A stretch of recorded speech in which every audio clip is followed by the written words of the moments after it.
我想问大家一个问题，在你的感情经历里，有没有过这样的时刻，你拼了命的去追一个人，结果追到最后才发现你爱的根本不是他，而是你自己脑子里造出来的一个幻影。而与此同时，那个真正爱你、懂你、愿意为你兜底一切的人就站在你身后，你不但没有回头，还一次又一次地把他推开。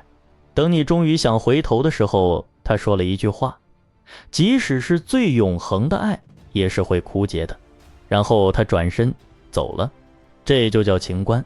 今天我要讲的这个故事，把一个女人过情关的全过程拆解得明明白白。她怎么爱上了一个幻觉，怎么推开了唯一的真爱，怎么在失去一切之后才终于醒过来。而当她醒过来的那一刻，来不及了。如果你现在也正在追一个不确定爱不爱你的人，或者身边有一个你一直忽略的人，那今天这个故事你一定要从头听到尾。Hello， 大家好，我是 Franco。 今天我们要聊的是一部几乎所有人都听过名字，但很少有人真正读懂爱情线的世界名著玛格丽特·米切尔的《飘》。很多人记住的是那句明天又是新的一天，记住的是思嘉在战火中的坚强和韧性。但在我看来，这本书最厉害的地方不是写战争，不是写生存，而是他用两段刻骨铭心的爱情，把我们每个人在感情中最容易犯的那些致命错误全部拆解得明明白白。追错人是什么感觉？推开对的人是什么下场？一个人要经历多少次失去才能真正过了这道情关？而当他终于过关的那一刻，一切还来得及吗？准备好了吗？今天这期内容会比较长，但我保证每一分钟都不会浪费。让我们开始。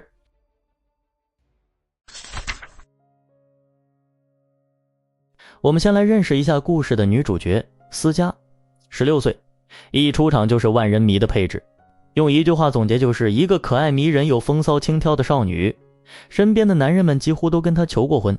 大家可以猜一下，像这样一个众星捧月长大的女孩，她会喜欢什么样的男人？答对了，那就是一个不爱她的男人。这个男人叫西里，一头漂亮的金发，看起来高高在上，但待人又殷勤礼貌，看起来深不可测又远不可及。他是整个县里最出色的棋手，但好像不太在意这些社交娱乐活动。他的爱好是看书、听音乐、写诗，白月光、高岭之花的标配全齐了。思嘉和西里其实从小就认识，但他以前从来没注意过他。直到2年前的某一天，发生了一个很神奇的场景。当时西里骑着马，衣着华丽，翩翩而至来拜访思嘉。思嘉眼里看到的画面是这样的：西里飞身下马，站在那里，抬头对着思嘉微笑，灿烂的阳光照在他淡黄色的头发上，好似给他戴上了一顶银白发亮的帽子。他说：思嘉，你都长大了。声音不紧不慢，浑厚洪亮，悦耳动听。然后他轻步走上台阶，吻了吻思嘉的手。这个画面是不是很像偶像剧里加了8个摄像机，无数美颜滤镜和慢镜头的心动瞬间呢？也就是在这一刻，思嘉沦陷了。我不知道大家有没有听过那句话，我爱你只是因为那天阳光正好，而你刚好穿了我喜欢的白衬衫。那个白衬衫跟西里头上那一层被阳光镀上的光亮完全是一样的东西，都是我们主观塑造出来的滤镜。但16岁的思嘉不懂这些，他这一陷进去就是很多年，也付出了极其惨痛的代价。思嘉是第一次遇到西里这种性格复杂又高深莫测的人，这个谜一般的人物激起了他的好奇心。而大家还记得我们之前聊过霍乱时期的爱情时说的吗？好奇心也是爱情的种种伪装之一，更何况在好奇心之上还叠加了一层好胜心。因为西里那种有节制的若即若离的态度，反而更加坚定了思嘉要把他完全占为己有的决心。好奇心加好胜心，两个执念融合在一起，就变成了一种看起来很像爱情的东西。它比真正的爱情更炽烈，更盲目，也更危险。然后有一天，思嘉听到了一个晴天霹雳，西里要结婚了，而且他要娶的是思嘉的表妹，一个叫媚兰的女孩。白月光突然官宣，谁能受得了？不过一般人听到这个消息就是默默伤心一下，对吧？但思嘉是什么反应呢？他带着鄙夷去想了一下媚兰那副尊容，她那么难看，西里心里不可能爱上他的。思佳非常确定西里爱的是自己，虽然西里从来没有开口跟他求过爱，但你别管，问就是女人的直觉。于是他决定直接找机会跟西里表白。表白那天是在一个聚会上，思佳一边跟男人们调笑着，一边四处寻找西里的身影。这个时候他忽然注意到了另一个陌生的男人，这一幕也是非常像电视剧了。这个男人独自一个人站在过道里，用一种冷淡而不礼貌的神情看着思佳。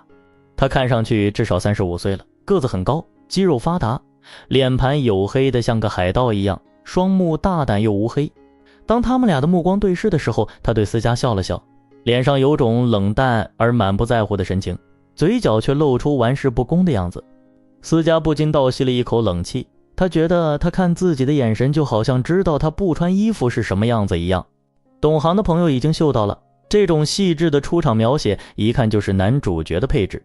对的，他就是这本书的男主角白瑞德。不过此刻思佳的心思全在西里身上，他今天打扮得那么漂亮，却没能把西里吸引过来。西里一直陪在自己的未婚妻媚兰身边，两个人远离人群，说着悄悄话，看起来非常亲密。思佳在暗中观察的时候，目光又跟那个瑞德对视上了。瑞德顿时放声大笑。思佳忽然觉得这个男人是在场所有人里面唯一一个能看穿他野性十足的外表下隐藏着其他想法的人，而且他还能从讥讽他的过程中得到快乐。其实这个出场就已经几乎奠定了他们两个人后来相处的全部基调。当然此刻的思佳顾不上这些，他想尽办法，终于找到机会把西里拉到了一个房间，直接开门见山，我爱你。大家猜猜西里是什么反应？他真的像思佳想象的那样爱他吗？西里听到思佳的表白之后非常惊讶，但他的眼神里有一种别的东西，就像你心爱的烈马摔断了腿，你不得不把他杀死时的那种眼神。接着他的脸上就像戴上了一副训练有素的面具似的，他非常有风度地对思佳笑了笑，说：你今天已经把在场的每一个男人的心都收走了，这还不够吗？你一直就拥有我的心，你知道的，你已经开始懂事了。这段话我第一次看的时候压根儿没看懂，这到底是爱还是不爱？是同意还是拒绝？思佳也是一样的困惑，他赶紧追问：那我拥有你的心了吗？西里的手迅速盖住了思佳的嘴巴。你不该说这样的话的，思佳，你不是认真的，你会为说了这些话恨自己的，也会因为我听了这些话而恨我。思佳从来没有在一个人的脸上见过那么痛苦的表情，他问：你在乎吗？你在乎的对不对？西里阴沉着脸说：我在乎。但他马上又接着说：思佳，我们不能离开，这就当什么也没说过吗？我要跟媚兰结婚了。你看到了吗？他表面上拒绝你，但他不明确告诉你自己到底喜不喜欢你。他一见到你又表现得很痛苦，好像不愿意失去你一样。遇到过这种 crush 的朋友有福了，包去半条命的。思佳又问了一个致命的问题：那你爱媚兰吗？西里没有直接回答，他说他很像我，而且我们能互相理解。然后思佳追问：可你说你在乎我？西里说：我不该这么说的，我道歉，我怎么能做到不在乎你呢？你对生活充满激情，你敢爱敢恨，就像火一样，像一切野性十足的东西一样锐利，这对我来说都是不可能的。你发现了吗？他表面上是在称赞思佳，但思佳立刻就想到了媚兰。媚兰是什么样的人？眼神安静，性格温和，跟思佳完全相反。所以西里嘴上说什么欣赏思佳像火一样，但他要跟媚兰那样的人结婚，思佳一下子就炸了。他大骂西里是个胆小鬼，说你宁愿跟那个愚蠢的小傻瓜生活在一起，还要养一群跟他一样说话拐弯抹角的小鬼头，说得非常难听了。然后西里制止了他：你不应该这么说媚兰。思佳直接开队：我不赢，你是谁？要你来告诉我。这个时候思佳终于意识到一件残酷的事，西里从来就没有跨过那个友情的界限，但这只会更加伤害思佳的自尊心和虚荣心。他不是被拒绝了，他是被一个他看不起的女人给比下去了。恼羞成怒的思佳狠狠打了西里一耳光，西里什么也没说，只是把思佳的手放到嘴边吻了吻，然后安静地离开了。思佳想，我永远失去他了。不过比起这种失落感更猛烈的是另一种情绪，愤怒。思佳一把抓起旁边的花瓶，狠狠扔了出去。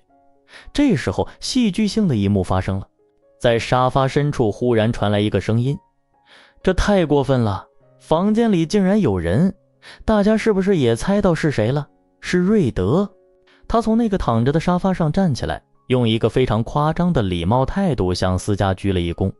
思佳脸都绿了，你竟然偷听，你不是个君子啊！瑞德说，那明明是你吵到了我好吧，而且你也不是什么淑女啊，不过你倒是一个富有罕见活力的女孩。然后他说了一句更炸裂的，我无法理解那个儒雅的西里先生有什么魅力能够吸引到你呢？他应该跪下双膝感谢上帝。他明明看穿了思佳真实的样子，而且他非常欣赏，但思佳被气得半死，摔门就走了。一出门又听到别的女孩子在背后议论他行为多么不检点，还偷偷猜测他是不是喜欢西里。思佳哪咽得下这口气啊？于是他做了一个非常思佳的决定，报复。报复的方法也非常简单粗暴，他决定跟一个叫查理的人结婚。查理是谁？他是西里未婚妻媚兰的哥哥，同时还是那个背后说思佳坏话的女孩的男朋友，一箭双雕。而且思佳不仅要嫁给查理，还要赶在西里举办婚礼之前结婚。于是不到2个星期，思佳就直接嫁人了。什么水平？这就是思佳的第一次婚姻，不是为了爱，而是为了报复。为了气西里，他把自己的终身大事当成了一把临时抄起来的武器。但更可悲的是什么？他还是不死心。在婚后的每一天，他心里想的都是西里，他坚信西里爱的是自己，只是被荣誉感这种东西给束缚住了。在思佳的心里，他对西里的爱是一种很神圣的、美的让人喘不过气来的东西，跟激情不一样，跟婚姻也不一样。他别无所求，只要西里能承认爱他，吻一下他，他就心满意足了。大家听出来了吗？这已经不是爱情了，这是执念。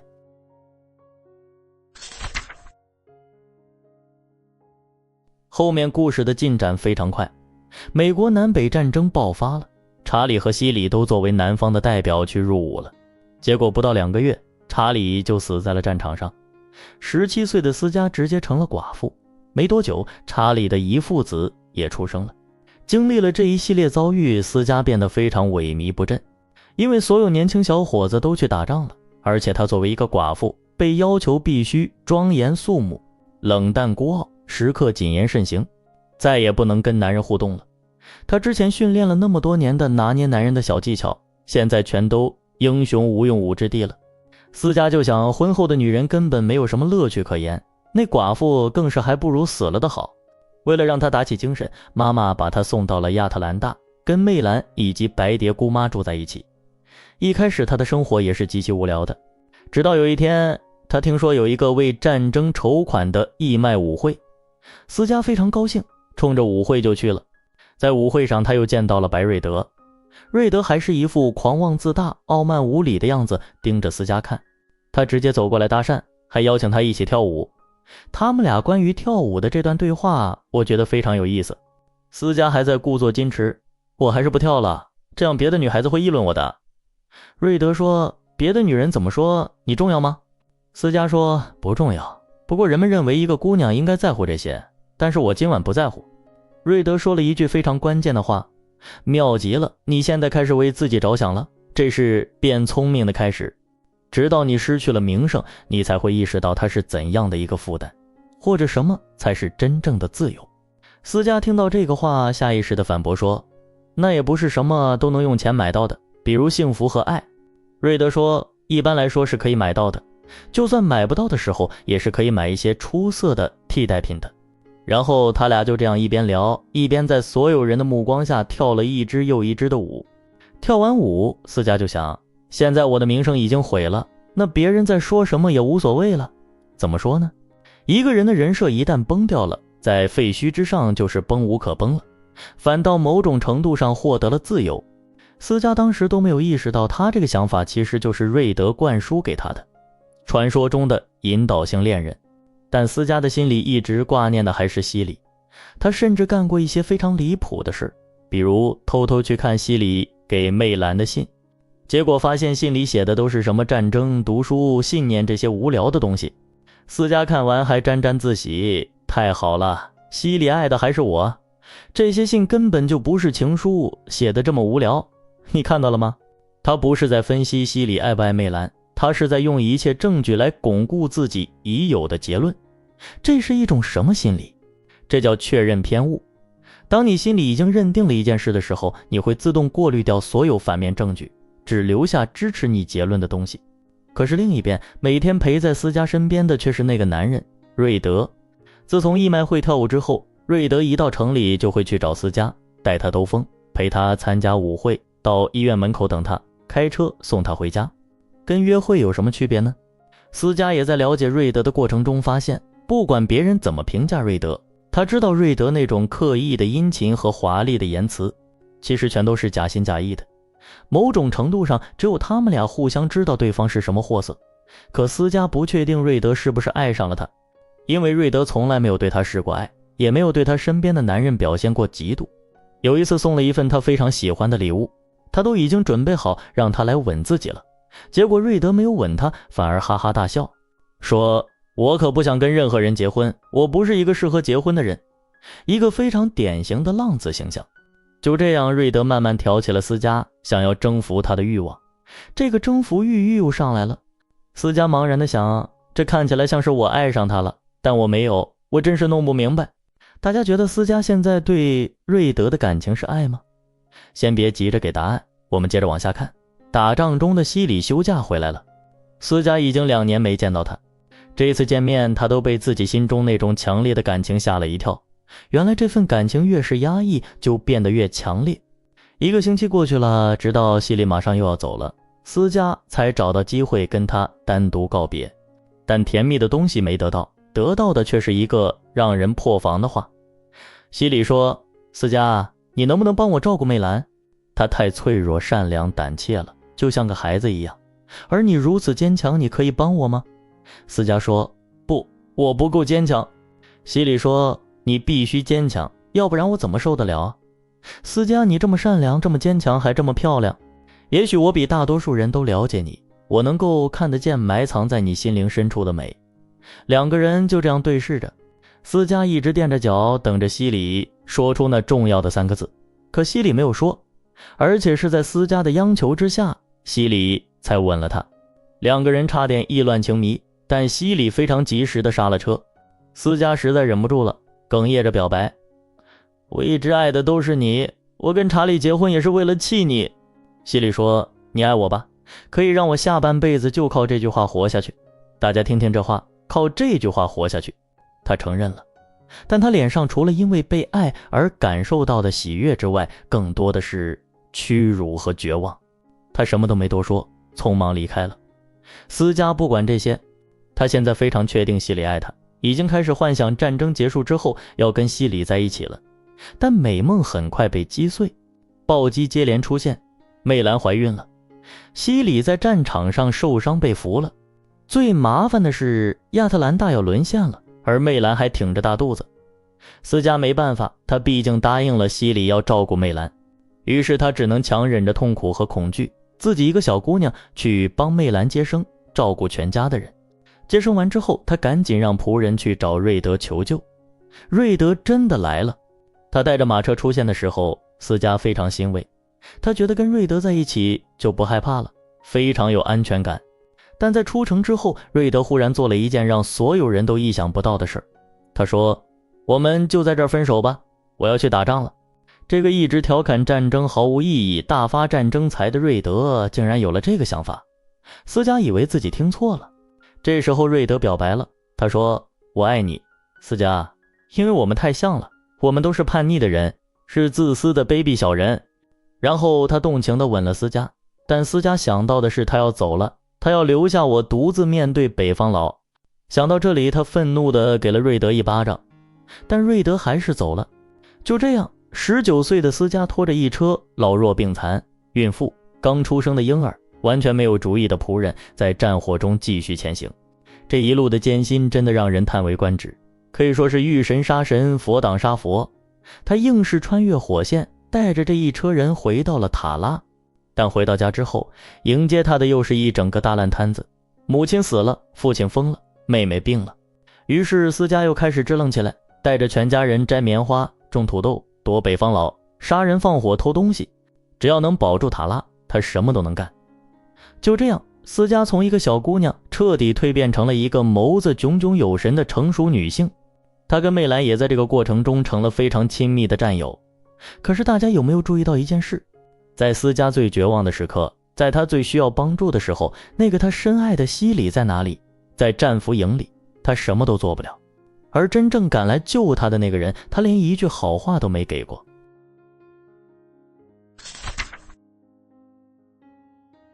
很快南方战败了，西里终于回家了。思佳当然非常开心，可是他跟西里中间还隔着个媚兰。思佳偶尔会很恶毒地想，你在亚特兰大生孩子的时候怎么不死掉？那样我就可以体面地跟西里结婚了，当个好继母。有这种念头的时候，思佳都不会跟上帝忏悔，他现在再也不怕上帝了。但甜蜜相处还没开始，一个噩耗就传来了。政府忽然要征收思佳300美元的税，否则就要把塔拉的土地给回收。思佳一下子就慌了，他的第一反应是什么？我得去找西里商量，是不是很有意思啊？在没有喜欢的人之前，思佳好像是一个无所不能的人，穿越战火，带领全家，杀人种地，什么都能干。但一旦在喜欢的人身边，他一秒就会变成一个很软弱的人。之前他可是全家的精神支柱，现在遇到事，第一反应是我要去找西里。可是西里真的能接得住思佳的期待吗？这次他们的对话几乎注定了两个人后面的结局。思佳把征税的事告诉西里，指望他能出点主意。结果西里什么都没说。思佳就问，难道你不觉得我们得到哪儿去弄点钱吗？西里说，是的，那到哪儿去弄呢？大家品一品。他回应了，但什么实质内容都没有。就像你跟对象说，我好烦，宝宝对象说，是啊，那怎么办呢？宝宝事事有回音，但事事没着落。这时候西里还说了一句意味深长的话，我只知道一个人有钱，那就是瑞德。思佳一听到瑞德这个名字就气炸了，他根本没想到西里在这件事上一点忙都帮不上。西里说，思佳，我在靠你的施舍住在这儿，我每天都在逃避现实，我其实是个懦夫。现在我们要面对的这些东西对我来说比死亡还要糟糕，我很害怕。思佳听不懂西里到底在害怕什么，他只能说，西里，你是怕挨饿吗？如果是的话，你放心，我们总能对付过去的。这个瞬间，西里的眼神中充满了敬佩，可下一秒，他的眼神又游离到了遥远的地方去。思佳的心猛地一沉，他知道西里说的根本不是挨饿的事儿，可他实在想不明白，在这个废墟一片的世界里，除了饿、受冻和失去家以外，到底还有什么好害怕的？思佳绝望地想，媚兰会知道西里指的是什么？这句话太残忍了。他用了10几年去爱一个人，到头来发现这个人说的话他压根听不懂，而另一个他一直看不起的女人，反而是他真正的灵魂伴侣。但此刻的思佳还没有觉醒，没有西里的帮助，他觉得自己全身的力气都消失殆尽了，不想再管这些事了。他恳求西里带他私奔，当然被拒绝了。万念俱灰的思佳捧住头，失声痛哭。西里没想到思佳这么勇气十足的人也会哭，心里涌起了无限的柔情和悔意。他把思佳抱在怀里，轻轻地哄着她，然后两个人情不自禁地吻了起来。得到这个吻的思佳沾沾自喜，但西里非常痛苦，他决定马上带着媚兰和孩子离开。这一起一落的落差，谁受得了？思佳绝望地说，那我什么都没了，你要走了，塔拉也要被夺走了。西里看着思佳看了很长一段时间，然后他弯下身子，从地上抓起了一小把红土，对思佳说，不，还是剩下一些东西的，你爱这东西胜过爱我，虽然你也许不知道。然后他把这些土塞在了思佳的手里，泥土冰凉冰凉的。思佳终于明白了，西里永远不会离开媚兰的，即使他至死都狂热地爱着思佳，也不会要她。对于荣誉，他比思佳看得重。思佳再次看着手里的红土，终于说出了一句话，是的，我还有这个。然后他非常清楚地对西里说，你没必要走，我不会让你们全都饿死的，就因为我勾引了你，这种事再也不会发生。然后思佳转过身，迈步穿过凹凸不平的田野，朝房子走去，边走边把头发挽成一个发髻，盘在脖子上方，西里注视着他的背影，看着他边走边把自己瘦小的双肩挺直，那个姿势深深印入了他的心里。我读到这里的时候，脑子里真的只有一个想法，思嘉实在太帅了，而西里配不上他。回去之后，思嘉把自己关在黑暗的房间里，非常认真的思考。今年的税解决了，但明年还会有。他要的是彻底摆脱困境。于是他做了一个冰冷又清醒的决定，嫁给瑞德，彻底解决钱的问题，保下塔拉，保住家人，当然也包括西里。但瑞德在监狱里。于是思嘉站到了那面长长的穿衣镜前，端详着自己，把头昂得高高的。结果镜子里出现的那个女人瘦骨伶仃，双颊凹陷，脸色苍白，裙摆上还打着宽宽的补丁。这个样子搞不定瑞德，他知道瑞德就喜欢打扮时髦的女人。思嘉开始四处环顾，然后他的目光停在了一个东西上，母亲留下来的苔藓般碧绿的天鹅绒窗帘。他一把扯了下来，直接动手给自己做了一件新裙子。任何人看到这一幕都应该心潮澎湃。这就是思嘉，哪怕全世界都塌了，他也能从废墟里找到武器。西里看着他穿上窗帘做的裙子，戴着用公鸡尾羽装饰的帽子准备出门的样子，感到了深深的钦佩，同时也感到了深深的痛苦。他知道思嘉就是那种人，即使看到失败已经不可避免，他还是会勇往直前，奋斗到底，而他自己做不到。思嘉到了监狱，接下来他和瑞德在监狱里的这次见面堪称全书最精彩的场景之一。瑞德虽然穿得随便，胡子没刮，但看起来还挺逍遥自在。见到思嘉非常高兴，立刻上来拥抱他。思嘉开始操作了，他先说，我昨天一听说你被抓的事，我好难过。瑞德说，是吗？他的眼睛里竟然没有一丝怀疑。事情比思嘉想象的进展更顺利。瑞德夸她漂亮，看上去就像巴黎大街上的时髦女郎。思嘉很得意，垫着脚带着裙子转了个圈来展示自己。然后他说起了自己在塔拉的生活，但故意表现出一副根本不穷的样子。瑞德听得很入迷，他说，我认识很多比你漂亮的多，也聪明的多的女人，恐怕从道德上来说也比你更正直更善良，可是不知怎么回事，我总是忘不了你。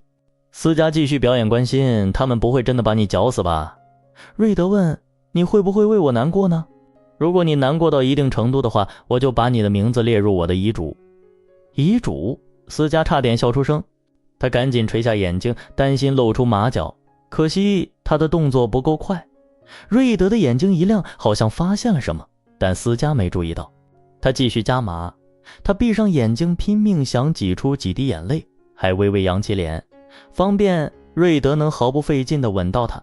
可瑞德没有吻他的嘴，他只是像个情人一样温柔地拉起了他的手。思嘉猜测着瑞德脸上的表情，但看不见，因为瑞德一直低着头。他想，没关系，一会儿他应该就要求婚了，或者至少会表白，这不就成了吗？然后意外发生了，瑞德把思嘉的手心翻过来，正想吻一下的时候，忽然倒吸了一口冷气。这双手瞬间出卖了思嘉，她根本不是一双养尊处优的少女的手，因为长期劳作，她变得非常粗糙，被太阳晒成了棕色，还长着斑斑点点的雀斑，指甲断了，很不规则，手掌上有厚实的老茧，大拇指上还有一个没完全好的水泡。思嘉恐惧地看着自己的手，想都没想就赶紧握紧了拳头。我看到这里的时候心都揪紧了。瑞德看了半天，终于抬起头，很平静地说，你不要再装假正经了，这可不是贵妇人的手。思嘉还在挣扎，是我昨天骑马没戴手套，把手弄粗了。瑞德说，你干嘛要对我撒谎呢？你来看我的真实目的到底是什么？我还以为你真的有点关心我。你想从我这里得到什么？你要的很急是吧？所以你表演了这么一番把戏，你干嘛不开门见山就说呢？这样你的到的机会还大一点，至少这样还算坦率。你却来这里摇晃着你的耳环，撅着嘴撒着娇。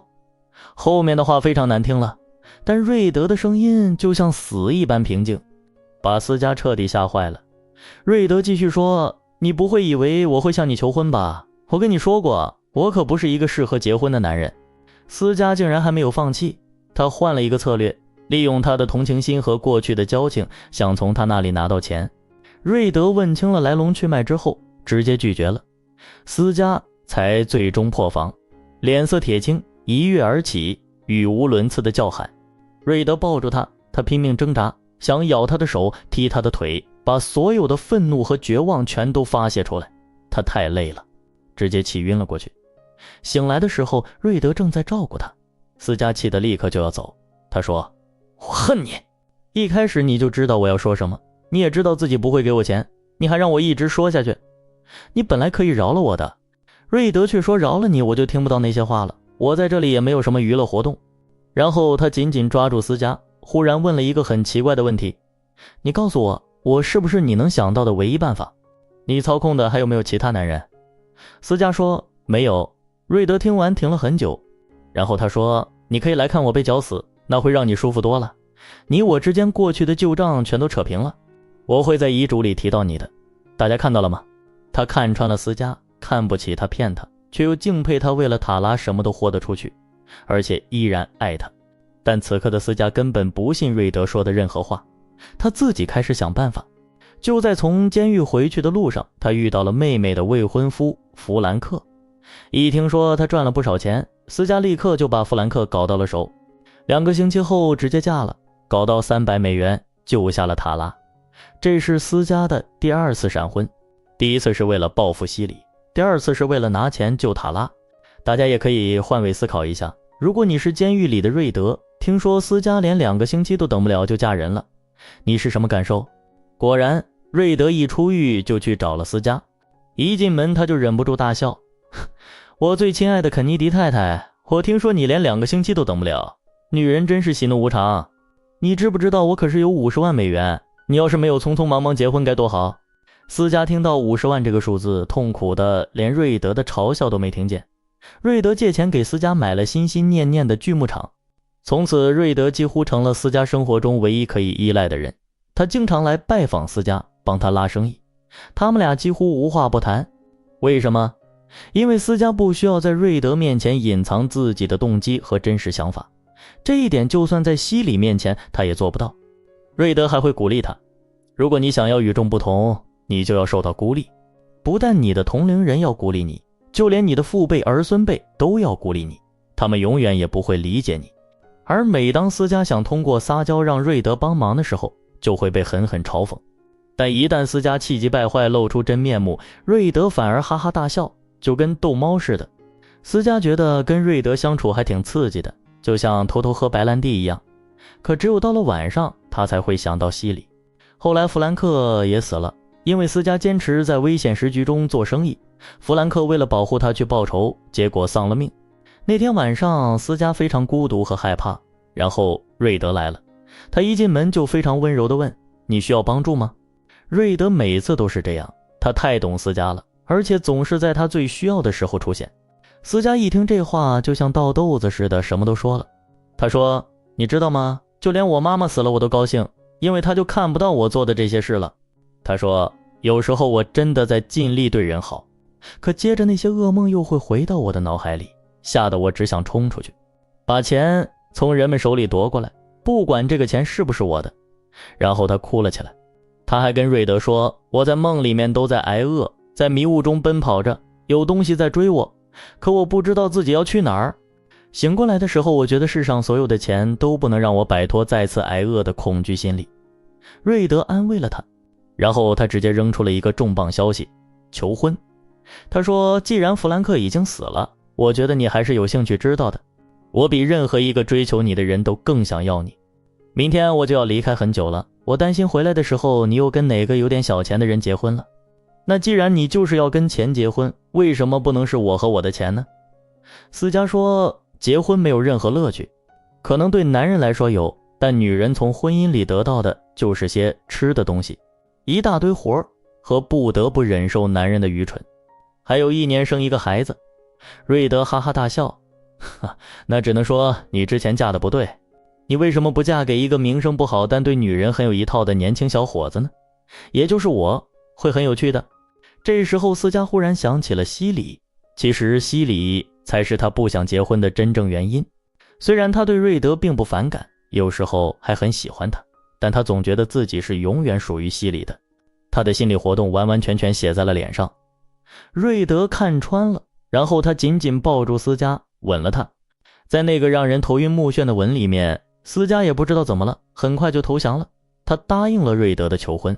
瑞德问：你是认真的吗？你不会反悔吧？你为什么同意呢？是不是因为我的钱？思佳说这确实是原因之一。瑞德好像并没有生气，但他的眼睛里有一种急迫的神情。思佳接着说：你是我见过的唯一一个听得进女人说实话的男人，有一个不会认为我是傻瓜，不希望我说假话的人做丈夫，那是很不错的，而且我喜欢你。瑞德重复了一遍：你喜欢我。思佳说：如果说我爱你爱得要发疯了，那就是在说谎，而且你也会知道的。一向都喜欢听真话的瑞德，这一次好像并不是很想听到这个真话，他看起来似乎受到了伤害。思佳说：别因为我没奉承你就这样，你毕竟也不爱我，那我为什么要爱你呢？瑞德说：对，我不爱你，就像你也不爱我一样，不过即使我爱你，你也是我最不愿意告诉的人。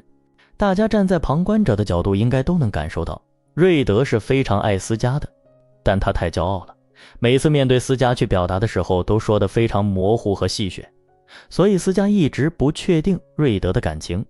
而这种爱的表达方式为后面所有的悲剧都埋下了伏笔。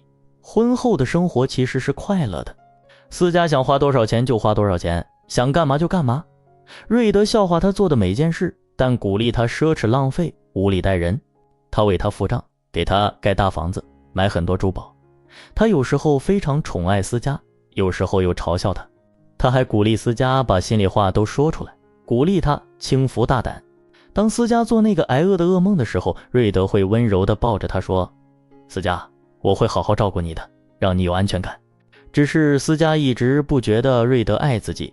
当他问瑞德为什么要娶她的时候，瑞德就会哈哈大笑，眼里带着取乐的神情说：我娶你是为了把你当宠物。思佳觉得他们的婚姻就是一笔交易，而他对这个交易还挺满意的。白天瑞德把他的时间安排得特别满，他都没有空去想别的，但只有到了晚上，他又会想到西里。当他躺在瑞德怀里的时候，他会想，如果亲近的那个人是西里就好了。瑞德每次都能感受到，他会非常生气地离开，然后喝得酩酊大醉，彻夜不归。后来思佳生了女儿邦妮，瑞德化身女儿奴。本来这样的婚姻也可以幸福，但有一天西里说了一句话，把一切都炸了。他在跟思佳对账的时候，责怪他现在做生意变得太心硬粗鲁，然后他说了一句很神奇的话：是瑞德把你变成这样的，我一想到他碰你，我就……话没说完，他立刻道歉了。但够了，这已经让思佳心神荡漾了，他终于确认了西里还在爱他。他想，虽然我们都跟别人结婚了，但我们在身体上都互相忠诚于对方，那多么甜蜜，多么浪漫。然后他做了一个致命的决定，再也不跟瑞德同床了，而且恨不得让西里也知道这件事。瑞德一听思佳要分房，立刻猜到跟西里有关，他笑着说：那你就留着你的贞洁的床铺吧。世界上到处都有床铺，到处都有女人。从那天起，瑞德再也没有进过思佳的房间。思佳做噩梦的时候，身边再也没有瑞德的肩膀来安慰她了。她忽然觉得很难过，她哭了起来。你看，这么精明的思佳竟然为了一个幻觉，主动推开了唯一真正爱她的人。我想，也许这就是执念的可怕之处，它会让你做出连自己都觉得匪夷所思的蠢事。故事继续，最后的一根稻草来得比任何人想象的都要重，而且一来就是3根。第一根稻草，那个充满愉快、害怕、疯狂和激动的夜晚，有一天西里的生日，媚兰想给他办一个惊喜，就拜托思佳去锯木厂先把西里拖住。思佳当然很开心，她一直渴望能跟西里有更多单独接触的机会。可是到了那里，一个奇怪的感觉出现了。他跟西里手握着的时候，竟然没有激动的感觉了。以前西里一靠近，他就浑身发抖，现在他只感到一种奇怪的友好和满足的温情，很幸福，但是很平静。这让思佳非常困惑，甚至有点仓皇失措。怎么会这样呢？他发现西里已经不再年轻，不再光彩夺目了。曾经发亮的头发已经灰白，他只喜欢回顾过去，不愿面对现在和未来。思佳一边安慰着西里，一边回想这一路走来的心路历程，忍不住哭了起来。西里抱着她安慰，两个人没有激情，没有紧张感，思佳只是作为一个亲爱的朋友依偎在西里的怀里。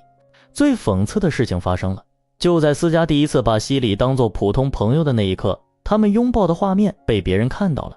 思佳不怕别人说闲话，她只怕两个人，媚兰和瑞德。那天晚上瑞德回来了，思佳想解释，瑞德根本不听，他把他强行带到了西里的生日会现场，差点酿成一场大型修罗场。幸好媚兰这个小天使出面，毫无保留的信任和维护了思佳，才避免了危机。但真正的挑战在回到家之后，瑞德抓住思佳的胳膊，命令他坐在椅子上，他的神情和举止就像个陌生人一样。思佳这辈子还没有这么害怕过。瑞德的眼里闪着令人恐惧的光芒，比怒气更深层的东西，比痛苦更强烈的东西。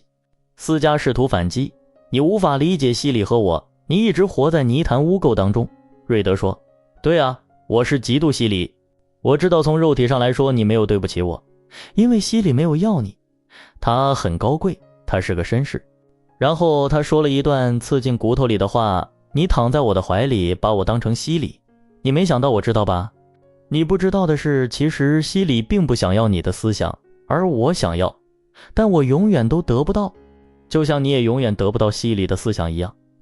一切都错位了。这是瑞德第一次把所有真心话全部说出来，然后他把思佳抱进了房间。那天晚上，他们度过了一个充满愉快、害怕、疯狂和激动的夜晚。第二天早上，思佳的状态其实非常好，她头一次觉得自己有了活力、激情，还有令人目眩的甜蜜感。她第一次知道瑞德竟然是爱自己的，这多奇怪，多令人不可思议。至于她自己的感受，她不太确定，但一想到要再见到他，全身就涌起了一种不安、尴尬的激动感，还有快乐感，就像新娘子一样。可是瑞德不在了，过了2天都没有出现。第3天早上，瑞德回来了，他告诉思佳说自己去了一个妓女那里，而且他还要走了，还要把女儿邦妮带走。思佳崩溃了，他以为瑞德爱她，全误会了。他立刻决定把眼泪咽回去，坚决不让瑞德看出来自己在乎他。就这样，瑞德走了，大家看到了吗？这明明已经是最好的和解机会了。如果那天早上思佳没有等瑞德来找他，而是主动去找瑞德，如果瑞德第2天早上没有因为害怕被拒绝而逃走，一切都会不一样。但他们俩都太骄傲了，都在等对方先开口，都在门的这一边等着另一边的人来敲门，可谁都没有敲。第2根稻草，邦妮，他们最宠爱的女儿邦妮在骑马时意外摔死了。思佳痛骂瑞德害死了自己的女儿，瑞德怪思佳平时根本不关心孩子，两个人继续用最锋利的刀子互相伤害。瑞德开始变得很少在家，经常喝醉，不修边幅，身材变形。他不再笑了，也不再安慰思佳了。思佳其实知道自己不应该那样责怪瑞德，他明明知道瑞德比自己还要痛苦，他那么爱邦妮，他很想道歉，但不知道为什么，好像从来没有合适的机会开口，越来越难开口，到最后道歉竟然成了办不到的事儿。人跟人的关系就是在一次又一次开不了口的情况下慢慢坍塌的。第3根稻草也是最后一根，媚兰。媚兰死了，思佳失去了自己人生中最重要也是唯一的好朋友，她非常孤独无助，她很希望西里能来帮帮她。可等他找到西里的时候，他比他还要茫然，还要无助。西里说，我曾经拥有的所有力量都跟着媚兰走了。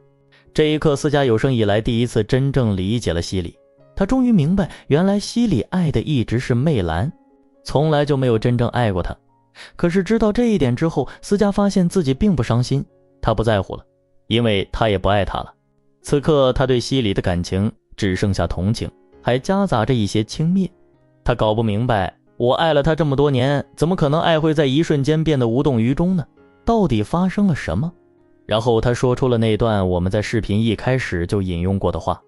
他说他从来没有真的存在过，只在我的想象中存在过。我爱上了自己想象出来的一些东西。我做了一套漂亮的衣服，并且爱上了他。当西里骑着马走过来，那么英俊，那么与众不同，我就把那套衣服罩在他身上让他穿了，不管这对他合不合身，而我还不愿意看清他的真面目。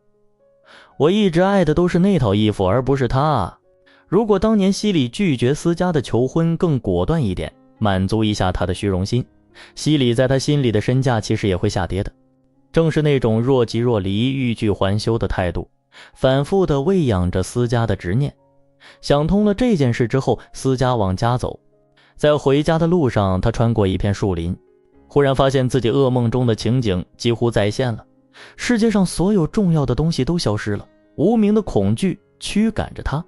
思佳开始拼命地奔跑，直到他看到了远处房子的轮廓，他的心里忽然产生了一种平静的感觉。原来那就是他一直想要去的地方，回家，回到瑞德的身边去。答案从来都不是西里。思佳终于明白了，他这么多年一直把瑞德的爱当成理所当然，而瑞德一直默默站在他身后，爱着他，理解他，随时准备帮助他。他发现原来自己也爱着瑞德。他想，要不是有西里挡着道，很久以前自己就能认识到对瑞德的爱了。我没办法看清这个世界，因为西里一直挡在那里。他热血沸腾，提着裙子轻盈地跑了起来。这一次不是为了逃离恐惧，而是为了奔向瑞德。可是当他看到瑞德的那一刻，什么都说不出来了。瑞德的目光非常平静，几乎是一种善意的眼神，这让思佳害怕。他很想大喊我爱你，但瑞德脸上的某种表情阻止了他。瑞德声音轻柔又冷漠，媚兰死了，你更方便了，对不对？思佳被刺痛了，你知道我有多爱她的。瑞德又听说媚兰死前把西里也托付给了思佳，他笑了，有了原配妻子的允许就更方便了，对不对？恭喜你，梦想成真了。思佳颤抖着说，我就是今晚想告诉你，我一路跑回来告诉你的。瑞德直接打断了他，他说，我什么都不想听了，其实全都明明白白写在你脸上了。有某些事某些人让你意识到那个西里先生是死海里的水果，太大了，连你都咬不动。而那同样的东西突然让我的魅力有了一种新鲜的光亮。他微微叹了口气，说这些没用的。然后他说了那段让人心碎的话，如果是你以前告诉我这些，我肯定会感谢上帝，吃斋念佛的。可是现在都不重要了，即使是最永恒的爱也是会枯竭的。我已经爱了你很多年了，可我不能让你知道，因为你对那些爱你的人很残忍。思佳，我知道结婚的时候你不爱我，可我很傻，我居然认为我可以让你在乎我，我想照顾你，爱你，给你想要的一切。我想让你停止战斗，我为你去战斗。我想让你去玩，像个孩子一样，因为你原来就是个孩子，一个勇敢的、被吓坏的、任性的孩子。在你认识的人当中，我是唯一一个知道了真正的你，还爱你的人。我爱你，我也抓住了机会。我以为西里会从你心里消失的，我试了所有我知道的办法，可是没有一个奏效。我们发生关系的那天晚上，第二天早上我不敢面对你，因为我担心你不爱我，我担心你会笑我。然后我就走了，喝得醉醺醺的。我回来的时候，如果你给我一点暗示，哪怕一丁点，我一定会跪下来吻你的脚的。可是你没有。思佳立刻反驳，可是我当时是想要你的，那是我第一次知道我在乎你。从那以后我就没有再为西里高兴过了。瑞德说好像我们互相误解了，对不对？可是现在都不重要了，我还把我们的女儿帮你看成你那个还没有被战争和贫穷伤害过的小女孩，我宠着她，就像我想宠你一样。可她不像你，她爱我，我可以把你不想要的爱给她，这真是一件很幸福的事。她走的时候也带走了一切。思佳这时候做了一件她以前从来不会做的事，她为瑞德感到难过，这甚至盖过了她自己的痛苦。这是她人生中第一次真正理解另一个人，她能理解瑞德那种固执的傲气，不肯承认自己的爱，就是因为担心被拒绝。思佳说，亲爱的，我很抱歉，但我会补偿你的，我们可以很幸福的，我们还可以再生孩子。瑞德的回答是，谢谢你，不必了，我不会再用我的心来冒险了，你真像个孩子。你以为说了我很抱歉之后，这几年来的失误和伤害就都能弥补过去了吗？现在我对你只剩下同情和善良的感觉。思佳问，你再也不爱我了吗？瑞德说，没错。思佳说，可是我爱你。瑞德说，那就是你的不幸了，我要走了。思佳最后争取了一次，你把我也一起带上吧。瑞德斩钉截铁地说，不。思佳差点要像个小孩子一样大哭大闹起来，但残留着的一点自尊和常识让他动弹不得。他想，即使他不爱我，他也应该尊重我。这句话说得太好了，很多时候我们都会忘记，尊重比爱还要重要。思佳扬起下巴，尽力平静地问，你要到哪儿去？瑞德的眼里闪过一丝欣赏的神情，他说，我要去找我的家人了。然后他说了最后一句话，修复过的东西不可能跟新的一样好，打破了就是打破了。现在我已经不在乎你做什么或者去哪儿了。就这样，思佳失去了瑞德。当他回顾自己生命里这两个男人的时候，他想，我从来都不理解他们，所以失去了他们。如果我过去了解西里，我绝不会爱上他；如果我了解了瑞德，我绝不会失去他。此刻失去了一切的思佳又想起了他的塔拉，一想到塔拉，就好像有只温柔冰冷的手拂过了他的心田。思佳家里的人是不知道什么叫失败的，哪怕失败已经面对面的盯着他们也是白搭。他相信自己能重新得到瑞德，他知道自己做得到，从来没有他下定决心后得不到的东西。他想，我明天再想这件事好了，到塔拉去想，那时候我就能承受得了了。明天我要想个办法重新得到他，毕竟明天又是新的一天。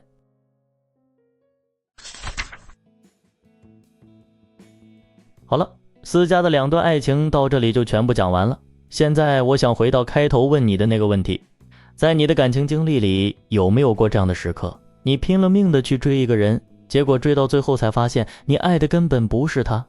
思佳用了10几年才搞明白这件事儿，但我想聊的不是他搞明白了这个结果，而是他为什么花了这么久。你想啊，思佳是个什么样的人？他穿越战火，带领全家杀人种地，白手起家，这是一个极度清醒极度强悍的女人。可偏偏在感情这一件事上，她像瞎了一样。为什么？因为人在感情里的盲区跟聪不聪明没有关系，它跟一样东西有关，你内心最深处的匮乏。思佳16岁时爱上西里，表面上是好奇心和好胜心，但本质上是什么？是她在西里身上看到了自己没有的东西。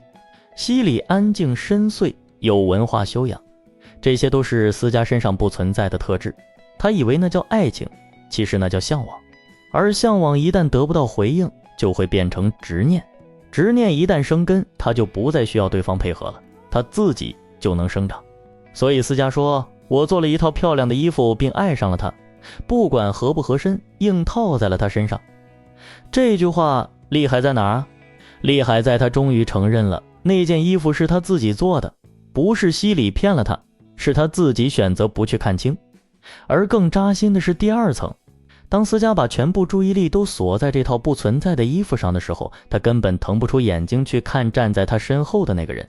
瑞德从第一天起就看穿了真实的思佳，他的自私，他的虚荣，他的贪婪，他的恐惧。然后他说，我爱的就是这个。这是一种什么程度的爱？这是在说你不需要穿任何一件衣服，我爱的就是你本来的样子。可思佳接不住，不是因为他不喜欢瑞德，而是因为他不相信。一个从战乱中爬出来的人，不安全感已经刻进骨头里了，他不敢把自己交给一个他无法确定的人。而瑞德呢，他偏偏用最让人没有安全感的方式在爱他，讽刺、挑衅，嘴上说着不在乎。他太骄傲了，骄傲到不愿意让思佳知道自己有多在乎，因为他怕被拒绝。所以你看到了一个多么残忍的局面，两个人其实早就爱上了对方，可一个不敢信，一个不敢说，一个把安全感寄托在幻觉上，一个把脆弱藏在盔甲里。他们之间从头到尾只隔了一扇门，两个人都把手举到了门上，但谁都没有敲下去。这就是情关。情关不是什么文绉绉的词，它是一道真实存在的，会反复出现在你生命里的坎。它的本质不是遇到了错的人，也不是运气不好，它的本质是你有没有勇气脱掉你自己做的那套衣服，去看清对面那个人真实的样子，以及你有没有勇气不穿盔甲，让对面那个人看清真实的你。思佳最后做到了，他在一夜之间想通了所有的事。西里不是他爱的人，瑞德才是。可他想通的那一刻，瑞德说了一句话：即使是最永恒的爱，也是会枯竭的。这是全书最让人心碎的一句话，不是因为爱消失了，而是因为它本来不必消失。如果早一天，早一个月，早一年，哪怕只是在那个早晨，在瑞德还没出门之前，思佳走过去敲了那扇门，一切都会不一样，但他没有。所以你问我思佳还能不能追回瑞德，我不知道，但我觉得这已经不是最重要的问题了。最重要的是，思佳终于过了他的情关，他不再需要那套衣服了。他第一次用自己真实的眼睛去看这个世界，第一次知道自己爱的是谁，想要的是什么。不管瑞德回不回来，这个思佳跟之前那个追着幻影跑的小姑娘已经不是同一个人了。这就是过情关的代价，你必须先失去点什么，才能真正看清点什么。最后，我想把这个问题还给你，你现在的感情里有没有一套你自己做的衣服，正套在某个人身上？你身后有没有一个人，你一直没有认真看过他？你手边有没有一扇门，你一直想敲，但始终没有敲下去？如果有的话，我没有办法告诉你该怎么做，因为每个人的情关只有自己能过。但我可以告诉你，思佳的故事教会我的一件事，不要等到枯竭的那一天，因为爱一个人很难，但比这更难的是在爱还在的时候认出他来。我是樊口，愿你过得了你的情关，我们下期见。